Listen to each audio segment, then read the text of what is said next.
سے قرب کرنے کا، قریب کرنے کا اور جوڑنے کا ذریعہ بنتے رہے۔ اس دور کے اندر بھی جو ہے بہت سے اللہ تبارک و تعالیٰ کے کبار اولیاء موجود ہیں۔ جگہ جگہ پر ہند اور بیرون ہند کے اندر موقع بہت سی جگہوں پر جو ہے اس طرح کے حضرات موجود ہیں۔ حضرت اقدس الحاج مولانا مفتی قاری سیف اللہ صاحب شیخ الحدیث اشرف العلوم رشیدی گنگو و خلیفہ مولانا عبدالزبا صاحب جیلان قادری بھی انہی نئے جدید لوگوں میں ہیں کہ جن کا فیض ہند اور بیرون ہند کے اندر عام ہو رہا ہے اور لوگ ان سے فیضیاب ہو رہے ہیں۔ اللہ تبارک و تعالیٰ مبارک فرمائے اور ہم سب کو ان سے منتفع ہونے کی توفیق عطا فرمائے۔ یہ آپ لوگوں سے محبت کی بات ہے کہ ایک درخواست پر یہ آپ کے سامنے موجود ہو گئے اور آپ کے پاس تشریف لے آئے۔ ہمیں بھی قدر کرنے کی ضرورت ہے، ہمیں بھی صحیح معنی میں قدر کرنے کی ضرورت ہے کہ ہم جو ہے اپنے بڑوں کی، اکابرین کی، علماء دین کی جس طرح قدر کرنی چاہیے اس طرح قدر کریں تاکہ ان کا فیض ہمارے درمیان قادر قائم رہے اور ہم ان سے مستفید ہوتے رہیں۔ اس لیے کہ ناقدری کرنے پر اللہ تبارک و تعالیٰ نعمتوں کو چھین لیتے ہیں۔ یہ اس طرح کے کبار اولیاء اور اس طریقے سے بڑے حضرات کی ہمارے لیے ایک طرح کی نعمت اور ہمارے لیے ایک بہت بڑی نعمت عظمیٰ ہے کہ ہمیں ان کی جو ہے قدر کرنے کی ضرورت ہے۔ تو حضرت تشریف لا چکے ہیں، ان میں زیادہ تو کچھ نہیں کہہ سکتا، آپ حضرات ہی جو ہے اندازہ لگا سکتے ہیں کہ کس طریقے سے حضرت کا فیض جو ہے ہند بیرون ہند کے اندر عام ہو رہا ہے اور لوگ اس سے فائدہ اٹھا رہے ہیں۔ میں اثر کے بعد بیٹھا ہوا تھا ایسے یہاں باہر کے حصے میں اور کتاب پڑھ رہا تھا، تو دو حضرات جو ہے موٹر سائیکل پر آئے، بھائی بیٹھے ہوئے ہیں اور ان کے ساتھ میں اندازہ تو مجھے داخل ہوتے ہوئے ہو گیا تھا کہ یہ اس طریقے سے داخل ہو رہے ہیں جیسا کہ جو اعلان ہم نے کل سے نکالا کہ اس کی تلاش میں کہ کہاں وہ آج مجلس ہو رہی ہے، لیکن وہ اندر آئے تو اندر آنے کے بعد انہوں نے معلوم کیا کہ یہیں پر آ رہے ہیں، تشریف لا رہے ہیں کہ حضرت، تو میرا وہ گمان یہیں پہ تبدیل ہو گیا۔ تو بتانا یہ مقصود ہے کہ عصر کے بعد ہی حضرت کی مجلس کے بارے میں سن کر دو حضرات بھگوان پور سے تشریف لے آئے۔ آپ اس سے اندر لگا لیں کہ کس قدر شوق رکھتے ہیں لوگ حضرت سے فائدہ اٹھانے کا، اس قدر شوق رکھتے ہیں حضرت سے فائدہ اٹھانے کا۔ ہم بھی اپنے اندر وہ شوق پیدا کریں اور ذکر کی مجلسوں سے اور اللہ تبارک و تعالیٰ کے ذکر سے جو ہے فائدہ اٹھانے کی خوب کوشش کریں اور اس سے فائدہ اٹھائیں، آخر تک بیٹھے رہیں اور جڑے رہیں۔ اس لیے کہ نبی کریم صلی اللہ علیہ وسلم نے جو فرمایا کہ فرض کرو کہ جب تم جنت کے باغوں سے گزرو تو خوب چلو۔ خوب چلنے کا مطلب اس کی مثال بیان کرتے ہوئے حضرت شیخ زکریا نے یہ بیان فرمایا کہ جس طرح ایک جانور جو ہے کسی چراگاہ گاہ میں سبزہ زار پر چگتا رہتا ہے اور چلتا رہتا ہے کہ اگر اس کو ہٹانے کی کوشش بھی کریں تو وہ ہٹتا نہیں، ہٹانے کی کوشش بھی کریں تو وہ ہٹتا نہیں۔ تو اسی طریقے سے ہم بھی کہ جب تک جو ہے مجلس چلتی رہے اور اسی طریقے سے ذکر چلتا رہے اپنے آپ کو جمائے بیٹھے رہیں اور اس سے جو ہے لطف اندوز ہوتے رہیں۔ اللہ تبارک و تعالیٰ ہم سب کو فیض یاب ہونے کی توفیق عطا فرمائے۔ بہت بڑے اکابر حضرت شیخ علاؤالدین علی احمد صابر قدس اللہ العزیز، یہ ہمارے بہت بڑے گنگو کا اور کلیر شریف کا گہرا تعلق ہے۔ اللہ پاک ہمیں قدر کرنے کی توفیق نصیب فرمائے۔ اپنی بولی کا مطلب مجھے بھی بتا دو، تو اس کی تعریف خود قرآن پاک سے ہوتی ہے کہ چرند و پرند اخلاق شجر و حجر یہ ساری چیزیں زمین و آسمان کے درمیان جتنی بھی ہیں یہ سب اللہ تبارک و تعالیٰ کی تحمید و تقدیس اور تسبیح اور ذکر کرتی ہیں۔ تسبح له السماوات السبع والارض ومن فيهن وإن من كل شيء إلا يسبح بحمده ولكن لا تفقهون تسبيحهم، کہ ساتوں زمین، ساتوں آسمان اور ان کے درمیان کی تمام چیزیں اللہ تبارک و تعالیٰ کی تسبیح کرتی ہیں۔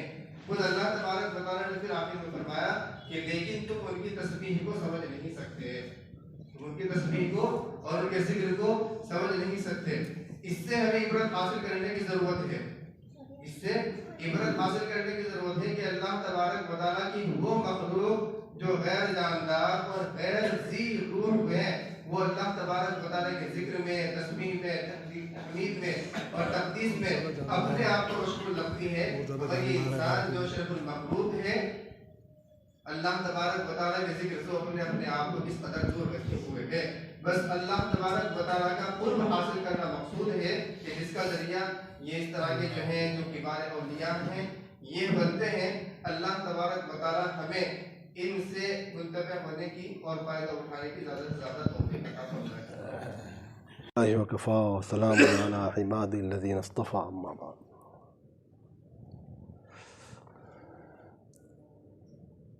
اعوذ باللہ من الشیطان الرجیم، بسم اللہ الرحمن الرحیم۔ قل ان کنتم تحبون اللہ فاتبعونی یحببکم اللہ ویغفر لکم ذنوبکم واللہ غفور رحیم۔ صدق اللہ مولانا العظیم۔ حق تعالی جل شانہ عما نوالہ فرماتے ہیں، اپنے محبوب حضرت نبی پاک صلی اللہ علیہ وسلم کو کہ آپ کہہ دیجئے کہ اے لوگو، اگر تم اللہ سے محبت کرنا چاہتے ہو تو میری اتباع کرو۔ جب تم میری اتباع کرو گے تو اللہ پاک تمہیں اپنا محبوب بنا لیں گے اور تمہاری مغفرت بھی فرمائیں گے۔ اللہ پاک بہت پیار کرنے والے ہیں اور معاف فرمانے والے ہیں۔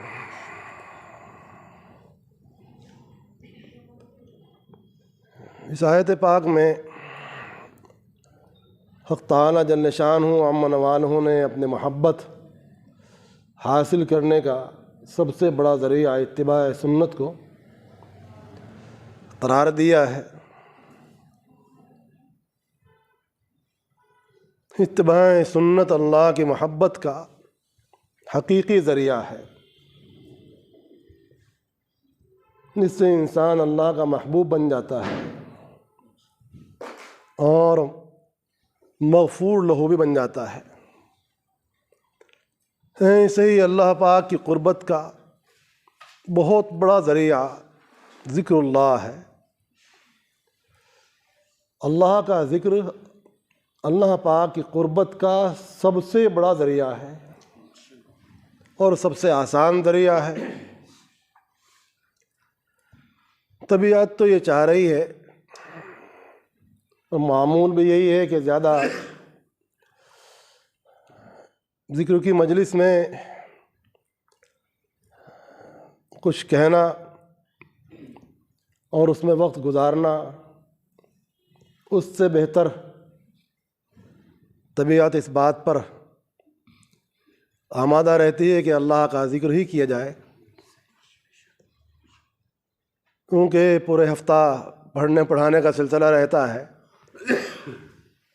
یہی کہ وقت ملتا ہے اپنے احباب کے ساتھ اللہ کو یاد کرنے کا تو بہت زیادہ غنیمت محسوس ہوتا ہے، اور تو اس مجلس میں باتیں کم ہوتی ہیں، اللہ کا ذکر زیادہ ہوتا ہے، کیونکہ اللہ پاک کا ذکر تو خالص ہے۔ خالص ایک وہ چیز ہے جس سے قلوب کے اندر نور پیدا ہوتا ہے۔ اللہ پاک نور ہے، اللہ کا ذکر بھی نور ہے، اور جب بندے مؤمن اللہ کا ذکر کرتا ہے تو وہ کیا ہو جاتا ہے؟ وہ بھی منور ہو جاتا ہے۔ اللہ پاک نے اس کو ایمان کا نور دیا، اسلام کا نور دیا، قرآن پاک کا نور دیا، اعمال صالحہ کا نور دیا، اور جب وہ ذکر میں لگتا ہے تو ان انوار میں اضافے بھی ہوتے ہیں، اور ایک مزید جو اس کو نور حاصل ہوتا ہے وہ تمام چیزوں کے اندر ایک طاقت پیدا کر دیتا ہے۔ ایک قوت پیدا کر دیتا ہے، ایک جان پیدا کر دیتا ہے۔ تو بندہ مومن اللہ کے ذکر سے نور علی نور بن جاتا ہے۔ یہی ہے وہ چیز جس کے بارے تعالیٰ نے فرمایا نور علی نور یہدی اللہ لنورہ من یشاء۔ جس کو اللہ پاک یہ نور عطا فرما دے اپنے ذکر کا تو وہ اس قدر منور ہوتا ہے، اتنا منور ہوتا ہے کہ اس کے نور کا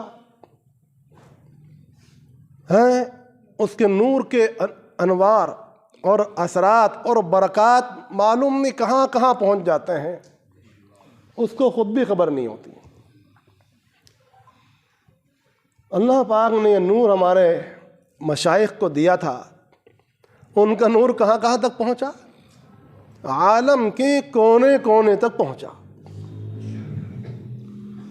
عالم کے کونے کونے تک ان کا نور پہنچا، یعنی اللہ کا نور پہنچا، وہ حضرات واسطہ بن گئے۔ یہ نور اللہ ہے، اللہ کا نور ہے، یہ اللہ کا سب سے بڑا نور ہے جو ذکر کی برکت سے ذاکر کے قلب میں داخل ہوتا ہے۔ اور جب یہ نور داخل ہوتا ہے ذکر اللہ کا تو مؤمن کا قلب منشرح ہو جاتا ہے، اس کو شرح صدر کی نعمت حاصل ہوتی ہے۔ اللہ پاک اس کے سینے کو منشرح کر دیتے ہیں اور اس کو ایک عجیب طرح کی فرحت حاصل ہوتی ہے۔ اللہ کا ذکر سب سے بڑی فرحت ہے، اس کے قلب میں ایک فرحت رہتی ہے، اس کے قلب میں ایک لذت رہتی ہے، اس کے قلب کے اندر ایک برکت ہوتی ہے، اس کے قلب میں ایک راحت ہوتی ہے، اس کو سب سے زیادہ اطمینان اور سکون حاصل ہوتا ہے۔ جب لوگ پریشان ہوتے ہیں اپنی تکالیف میں، مصیبتوں میں، تو اس وقت بھی ذاکرین حضرات پر اطمینان نظر آتے ہیں، پرسکون نظر آتے ہیں، حالانکہ ان کے پاس دنیا کے اعتبار سے وہ اسباب بھی نہیں رہتے جو اوروں کے پاس ہوتے ہیں، لیکن اس وقت بھی ان کے قلوب مطمئن ہوتے ہیں، منشرح ہوتے ہیں اور پرامن ہوتے ہیں، پر لطف ہوتے ہیں، پر لذت ہوتے ہیں۔ یہ کیا بات ہے؟ یہ ہے وہ حقیقت جس کو حق تعالیٰ جل شانہ امن وانو نے فرمایا الا بذکر اللہ تطمئن القلوب۔ یہ ہے اس حقیقت کا مشاہدہ کہ ایمان والے کو اطمینان اللہ کے ذکر ہی سے ہوتا ہے، ورنہ کتنے بھی انسان کوشش کر لے، ادویہ کر لے، علاج کر لے اور اس کے لیے یہاں وہاں کے دورے کر لے، سوال ہی پیدا نہیں ہوتا کہ اس کا قلب منشرح ہو جائے، مطمئن ہو جائے، پرسکون ہو جائے، پر امن ہو جائے، پر نور ہو جائے، پر لطف ہو جائے اور قوت والا ہو جائے۔ ابھی ہمارے امام صاحب فرما رہے تھے کہ ہر چیز، ہر جاندار شے اللہ کا ذکر کرتی ہے، بھائی جان ہی اللہ کے ذکر سے آتی ہے۔ ان کو معلوم ہے کہ اللہ کا ذکر ہی حیات ہے، ان کی جان ذکر ہی سے ہے، اور جب تک وہ ذاکر ہے تب تک حیات ہے، جب ذاکر نہیں تو ختم، ان کو کاٹ دینے کا حکم ہے، نمٹاؤ اس کو۔ اللہ پاک نے اپنے کارخانے کا نظام ہی ایسا بنایا ہے، بھائی چرندوں کو، پرندوں کو، وحوش و طیور کو تو اس وقت رزق ہی نہیں ملتا جب تک کہ وہ پہلے نمبر پر اللہ کا ذکر ہی نہیں کر لیتے۔ یہ تو انسان ہے جو بے حیا بنا پھر رہا ہے، اللہ کی ہزارہ نعمتیں کھا رہا ہے اور جب ذکر کا نمبر آیا تو بھاگ رہا ہے۔ اور مخلوق کو تو اس قدر اللہ کے ذکر کے ساتھ محویت ہے، تعلق ہے کہ وہ تو ہر وقت اللہ کے ذکر سے سرشار ہے۔ آپ چڑیوں کو دیکھیں، کہیں اتفاق ہو جائے کسی درخت کے پاس بیٹھنے کا، صبح کا وقت ہو تو ان کی مجلس ذکر اللہ دیکھیں آپ ہیں، وہ کس شاندار آواز سے اللہ کو یاد کرتی ہوتی ہیں، اور شام کا منظر بھی ایسے ہی ہوتا ہے، غروب کا وقت ہوتا ہے تو اس وقت بھی ان کی چہچہاٹ کیسی ہوتی ہے۔ تو اللہ پاک نے تمام نظام کو جب حکم دے دیا کہ میرا ذکر کرو، میں نے تم کو بنایا ہی اس لیے، وما خلقت الجن والانس الا لیعبدون، میں نے تمام جنات کو، انسانوں کو، کل کائنات کو بنایا ہی ہے اپنی یاد کے لیے، تو یاد کرے گی نا، وہ یاد کرتے ہیں، وہ اللہ کو یاد کر رہے ہیں۔ جس ذکر کی تلقین کر دی باری تعالی عز و جل نے، وہ اس میں لگ گئے، اللہ کی اطاعت میں لگ گئے، کل لہو قانتون، اور ہر چیز کل قد علم صلاتہ و تسبیحہ، ہر چیز کو اللہ پاک نے اس کے مناسب عبادات بتائی ہیں اور تسبیحات اور اذکار بتائے ہیں، ہر ایک کو عبادت کا طور طریقہ ہی بتایا گیا، اور ہر ایک کو اس کے مناسب اذکار ہی بتائے گئے، اور اس کو جس کام پر لگا دیا مجال کہ وہ اس سے ایک انچ بھی انحراف کر لے، ٹھیک اسی لائن پر اس کو رواں دواں ہونا ہے، اور ہر وقت اطاعت کے لیے اس کی گردن خم ہے۔ کل لہو قانتون، ہر چیز اللہ کی اطاعت میں لذت کے ساتھ مصروف ہے۔ سب سے زیادہ مزے کون کر رہا ہے؟ انسان اچھے محلات میں وہ رہتا ہے، اچھے کھانے وہ کھاتا ہے، لذائذ کا استعمال کر رہا ہے، اور ہر قسم کے مرافق حیات، منافع زندگی اس کے پاس میسر ہے، اور جب نمبر آیا اللہ کی اطاعت کا تو وہ سب سے غافل نظر آیا اور بھاگتا ہوا نظر آیا۔ اس کو یہ سمجھ نہیں آ رہا ہے کہ تو دنیا میں کیوں آیا ہے، تیرا مقصد کیا ہے آنے کا؟ اللہ کا ذکر ہی حیات ہے، اسی لیے فرمایا رحمت عالم صلی اللہ علیہ وسلم نے، مثل الذی یذکر ربہ ومثل الذی لا یذکر ربہ کمثل الحی والمیت، ذاکر کی مثال اور غیر ذاکر کی مثال کیسی؟ جیسا کہ زندہ شخص اور مردہ شخص، ایک وہ شخص ہے جو ذاکر ہے، وہ زندہ ہے، اور ایک وہ شخص ہے جو ذاکر نہیں ہے، وہ تو مردہ ہے، یہاں وہاں پھر رہا ہے لیکن اس کا قلوب مر چکا ہے، اس کا قلوب مردہ ہو چکا ہے۔ اگر حیات ہوتا تو وہ باتیں جو قلب کے اندر مزید حیات پیدا کرنے والی ہیں وہ مؤثر ہوتی، وہ اس کو نشو و نما اس انداز کا ہوتا۔ تو حیات تو ذکر اللہ ہے، اللہ کا ذکر ہی قوت ہے، سب سے بڑی قوت تو اللہ کا ذکر ہی ہے، وَلَذِكْرُ اللَّهِ اکبر، اللہ کا ذکر سب سے بڑی شے ہے۔ کیا شے ہے؟ سب سے بڑی طاقت ہے، وَلَذِكْرُ اللَّهِ اکبر قوہ، اللہ کا ذکر ہی سب سے بڑی طاقت ہے، وہی سب سے بڑی لذت ہے، وہی سب سے بڑی دوا ہے، وہی سب سے بڑی شفا ہے، وہی سب سے بڑی غذا ہے، وہی دوا ہے، شفا ہے، غذا ہے، حیات ہے، طمانینت ہے، راحت ہے، برکت ہے، خیر ہے، اور اس کا استقبال ہے اللہ کے نظام میں، اسی بندے کا استقبال ہے، وہ جہاں چلا جائے، جس جگہ سے گزر جائے، وہی جگہ اس کے لیے وہی جگہ اس کے لیے اپنی ذات کو پیش کرتی ہے۔ ذاکرین خلاصہ کائنات ہے، ذاکرین ہی کی برکت سے عالم کا نظام قائم ہے۔ چنانچہ مشہور روایت میں ہے، لا تقوم الساعة حتى يقال في الارض اللہ اللہ، قیامت اس وقت تک قائم نہ ہوگی جس وقت تک روئے زمین پر کوئی اللہ اللہ کہنے والا باقی رہے گا، اور جب باقی نہیں رہے گا تو اللہ پاک فرمائیں گے کہ اس کارخانے کو ختم کر دو، اب اس کا کوئی فائدہ نہیں رہا۔ آپ حضرات کو خوب تجربے ہیں نا اس کے، فیکٹری لگاتے ہیں، کارخانے لگاتے ہیں، جب تک وہ کارخانہ فائدہ مند ہوتا ہے توجہ رہتی ہے نا اس کی طرف، دلچسپی رہتی ہے، اور چلاتے رہتے ہیں اس کو، اور جب کاروبار فیل ہو جاتا ہے، کارخانہ فیل ہو جاتا ہے، بے اثر ہو جاتا ہے، تو پھر کیا ذہن میں آتا ہے کہ بھائی نمٹاؤ اس کو ختم کرو یہاں، تو ایسے ہی ایک کارخانہ جو اللہ پاک نے لگایا ہے، یہ کائنات، یہ ارض و سما اور اس کی ساری اشیاء کا وجود اسی لیے کہ یہاں اللہ کے نیک بندے پیدا ہوں اور اللہ کو یاد کریں۔ جب تک اللہ کا ذکر ہو رہا ہے، اللہ کی یادیں ہو رہی ہیں، عبادات کا سلسلہ قائم ہے، تلاوت کا سلسلہ قائم ہے، یہ ساری عبادات ذکر اللہ کے اندر آتی ہیں، تمام عبادات، بلکہ ہر عمل شرعی ذکر اللہ کا ایک فرد ہے، ہر عمل شرعی اللہ کے ذکر ہی کا ایک فرد ہے۔ نماز بھی اللہ کا ذکر ہے، اقیم الصلاۃ لذکری، اور دیگر عبادات کا بھی یہی عالم ہے۔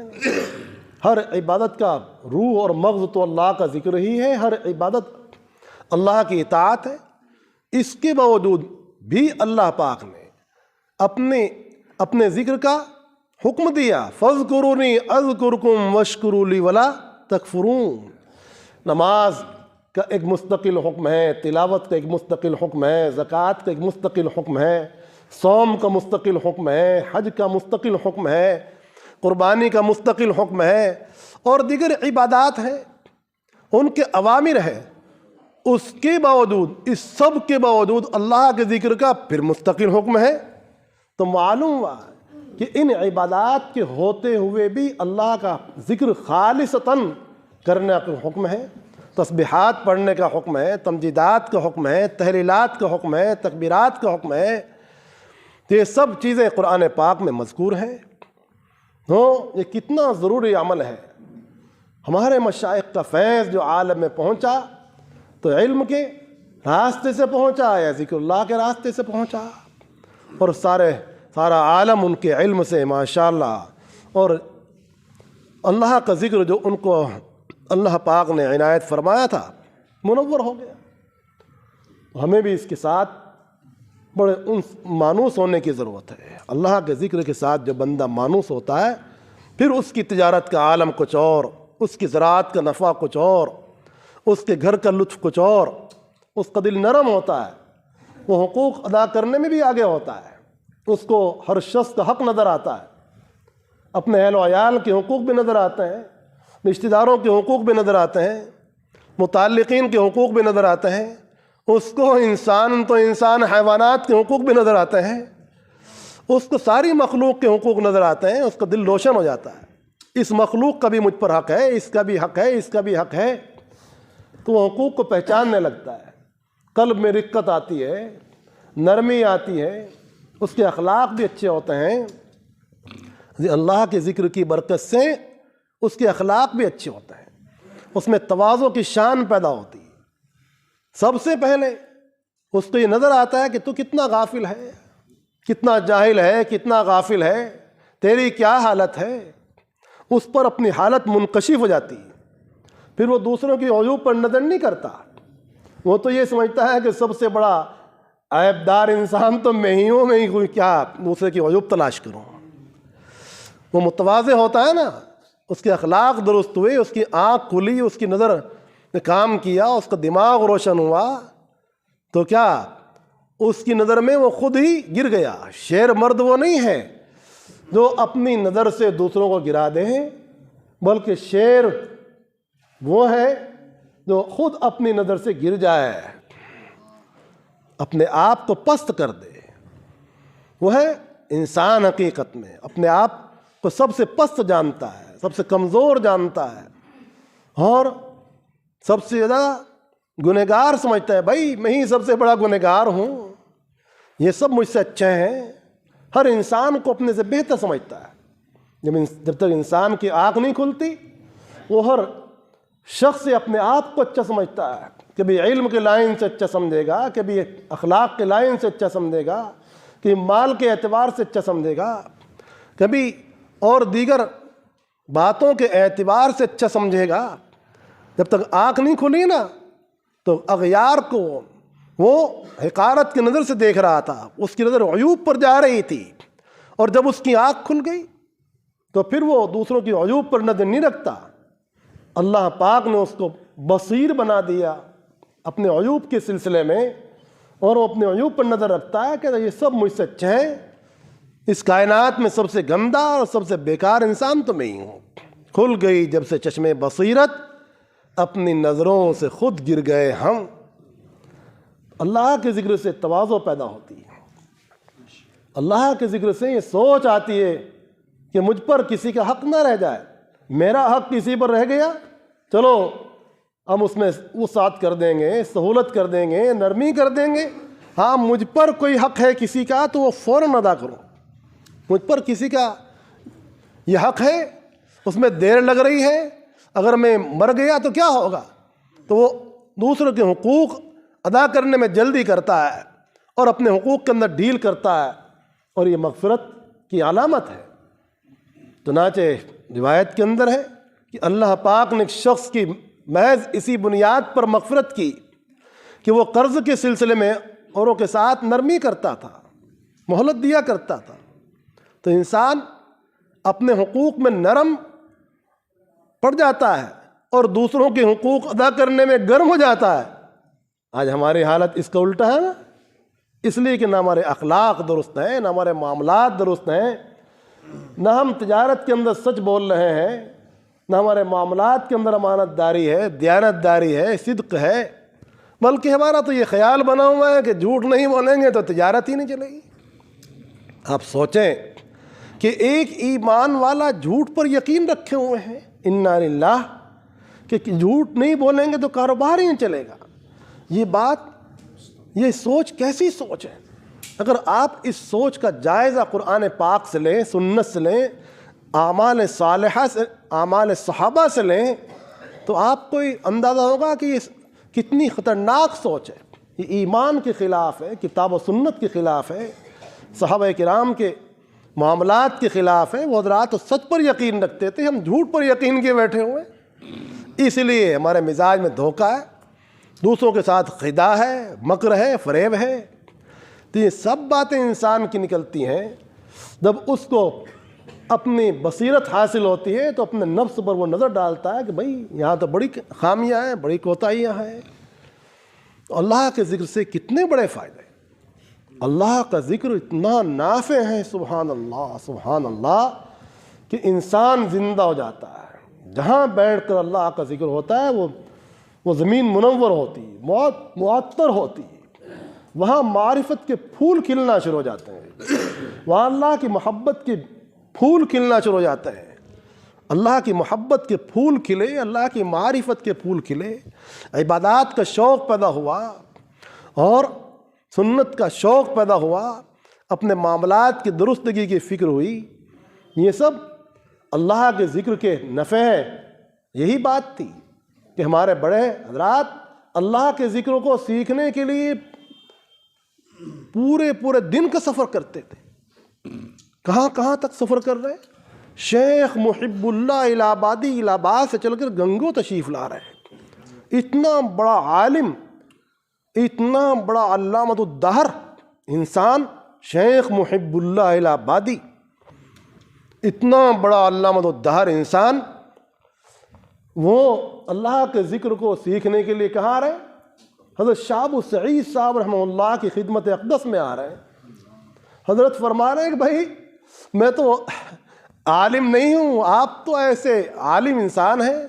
کہا حضرت میں نے جان لیا ہے کہ میرا علم کیسا ہے، کیسا نفع دے رہا ہے، جو آپ کے پاس ہے وہ میرے پاس نہیں۔ حضرت مجدد الفسانی رحمہ اللہ کے والد ماجد وہاں سرہن شریف سے گنگو آ رہے ہیں شیخ عبد القدوس صاحب رحمہ اللہ کی خدمت میں۔ خود حضرت مجدد صاحب رحمۃ اللہ علیہ تشریف لا رہے خواجہ باقی باللہ کی خدمت میں۔ کتنے بڑے بڑے حضرات، ایک بہت بڑے عالم کردستان سے تشریف لائے، ترکیہ سے تشریف لائے دہلی، اور انہوں نے بہت وقت لگایا اللہ کے ذکر کے لیے، بہت وقت لگایا۔ اور حضرت شاہ عبد العزیز صاحب رحمۃ اللہ علیہ کا دور تھا۔ شاہ عبد العزیز صاحب شاہ ولی اللہ صاحب کے اتنا عظیم فرزند، سراج الہند، اپنے وقت کا رازی اور غزالی، ان سے فرمائش کر رہا ہے کہ آپ ہمارے پاس بھی تشریف لے آئے وقت نکال کر۔ تو وہ کہہ رہے ہیں کہ ابھی فرصت نہیں ہے، جب فرصت ملے گی تو حاضر ہوں گا. کچھ وقت کے لیے ذکر اللہ سیکھنے کے لیے آیا ہوں یہاں. میں نے اپنا ملک چھوڑا, وطن چھوڑا, پڑھنا پڑھانا چھوڑا, میں ذکر اللہ سیکھنے کے لیے آیا ہوں. اللہ کے ذکر کو سیکھنے کے لیے دور دراز کے اسفار کرتے تھے, طویل طویل وقت لگاتے تھے بھائی. 25 سال لوگوں نے لگائے ہیں اور زندگیاں لوگوں نے لگا دی اللہ کے ذکر کو سیکھنے کے لیے, اپنی اصلاح کے لیے. اور جو بتا دیا, جو خدمت حوالے کر دی, نہ بڑا علامہ انسان آیا کہ حضرت مجھے کوئی خدمت بتائی, خانقاہ کی خدمت ان کے حوالے ہو گئی تو وہی کرتے رہے. اور کہیں بیٹھ جاتے تھے, آگے آنے کی زحمت نہیں کرتے تھے, جہاں موقع ہوا وہیں بیٹھ گئے, اور اسی کی کوشش نہیں تھی. اللہ اللہ, اس قدر تواضع ان کے اندر پیدا ہو گئی, بے نفسی ان کے اندر پیدا ہو گئی, ان کے اخلاق اتنے بلند ہو گئے کہ ان کو ان کا شہرت کا جذبہ ہی ختم ہو گیا کہ کوئی مجھے جانے پہچانے, کوئی میری تعریف کرے. ختم. نہ شہرت کا جذبہ رہا, نہ اپنی تعریف کی پسندیدگی رہی, بلکہ تعریف کرنے والوں کو اور برا بلا کہنے والوں کو دونوں کو یکساں سمجھتے تھے. حضرت اقدس گنگوئی رحمۃ اللہ علیہ سے جب پوچھا تو حاجی امداد اللہ صاحب رحمہ اللہ نے کہ سب کے خطوط آتے ہیں, سب لکھتے ہیں اپنے احوال, آپ نے کچھ لکھا ہی نہیں, بہت عرصے سے آپ کو کچھ پتہ ہی نہیں چلا. اور حضرت نے لکھا ہے کہ آپ کی برکت سے مجھے کئی باتیں جو حاصل ہوئی ہیں آپ کے طفیل, اس میں ایک بات یہ بھی ہے کہ نصوص میں تعارض ختم ہو گیا اور مادہ اور ذام برابر ہو گیا, اور شریعت پر چلنے کا جذبہ طبیعت ثانیہ بن گیا ہے. تو حضرت نے لکھا ہے کہ مولوی رشید احمد آپ کو تو علمی, عملی, اخلاقی سارے کمالات حاصل ہو گئے. نصوص کے اندر تعارض ختم ہو گیا, یہ علمی کمال کی دلیل, اور مادے اور ذام برابر ہو گئے. برابر ہے کہ کوئی برا بھلا کہے یا تعریف کرے, کچھ خبر نہیں ہوتی, تو سب برابر نظر آتے ہیں. یہ اخلاق کا کمال ہے, اور شریعت پر عمل کا مزاج بن گیا, یہ عمل کا کمال ہے. حضرت شیخ نور اللہ مرقدہ کے والد ماجد وہاں رہتے تھے, وہاں یحییٰ صاحب رحمہ اللہ تعالیٰ خادم خاص تھے. ایک بار حضرت نکل کے تشریف لائے, دوپہر کا وقت تھا, فرمایا یہاں کوئی ہے؟ تو حضرت مولانا یحییٰ صاحب ہر وقت وہیں رہتے تھے, زندگی بھر وہیں رہے. ایک دفعہ کاندلے گئے تھے تو اس کا ہی افسوس کرتے تھے کہ میں شیخ کو چھوڑ کر کیوں گیا. اور حضرت نے یاد فرمایا, بھائی ایک بات کہنے آیا ہوں کہ اللہ کا ذکر کتنی غفلت کے ساتھ کیوں نہ ہو, اثر کیے بغیر نہیں رہتا. یہ بات کہنے کے لیے شدید تقاضا تھا, دوپہر کا وقت تھا, آرام چھوڑ کر آیا یہ بات کہنے کے لیے, بتانے کے لیے, اور پھر تشریف لے گئے. اللہ کا ذکر کتنی غفلت کے ساتھ کیوں نہ ہو, وہ اثر کیے بغیر نہیں رہتا. قلوب کی دنیا کے اندر ہلچل مچ جاتی ہے. ہاں, گنگوئی رحمۃ اللہ علیہ کی صحبت سے کتنے بڑے بڑے حضرات پیدا ہوئے. اللہ اللہ, حضرت شیخ نور اللہ مرقدہ ہو تو اس وقت 2.5-3 سال کے درمیان کے ہوں گے. حضرت گنگوئی رحمہ اللہ تعالیٰ کے گھٹنوں پر کھیلا کرتے تھے, کبھی کبھی کندھوں پر چڑھا کرتے تھے. جب بچوں کی عادت ہوتی ہے, بچے اپنے وقت کے بادشاہ ہوتے ہیں نا, تو وہاں یحییٰ صاحب رحمۃ اللہ علیہ ان کو گھورتے تھے اور ڈانٹتے تھے. حضرت فرماتے تھے آپ اپنا کام کرو, یہ اپنا کام کر رہے ہیں. بہت محبت فرماتے تھے. بہت گنگوئی رحمۃ اللہ علیہ کی جو توجہات ان کے والد کی خدمت کی برکت سے ان پر جو پڑی تھی, آپ دیکھیں کہ تاریخ میں عروج کس کا ہے. حضرت مولانا یحییٰ صاحب رحمہ اللہ کا اتنا عروج نہیں ہے, حضرت شیخ کا اتنا عروج ہے. عالم کے اندر حضرت شیخ نور اللہ مرقدہ کا اتنا عروج اور شہرہ وہ علم اور ذکر کی بنیاد پر ہے. وہ گنگوئی رحمۃ اللہ علیہ کی اس نظر توجہ کا اثر ہے جو بچپن میں ان پر پڑی. خدمت ان کے والد ماجد نے فرمائی, اور صلہ کس کو ملا؟ ان کے بیٹے کو ملا.